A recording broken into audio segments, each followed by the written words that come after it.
The Three Little Pigs is a tale of three pigs sent to live on their own where they try to conquer the battle of the Big Bad Wolf.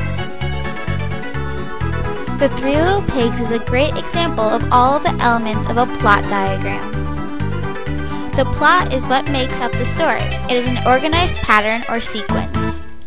The exposition is when the characters, the settings, and the beginning of the main problem is introduced.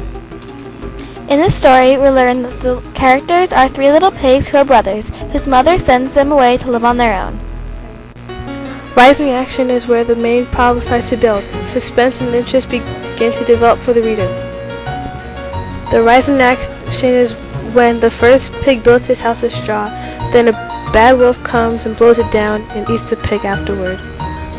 The second pig builds his house with sticks. The same wolf comes along and blows his house down. The wolf eats that pig also. The climax of the story is the turning point where the character completes the plot and the conflict. This is where the most suspense is held, and the character afterwards usually learns a lesson. In this story, Three Little Pigs, the climax is when the third little pig decides to make his house out of bricks. Then along came the wolf. He huffed and puffed and tried to blow the house down, but couldn't. Still, the wolf is determined to get the little pig out of the house so he can eat him.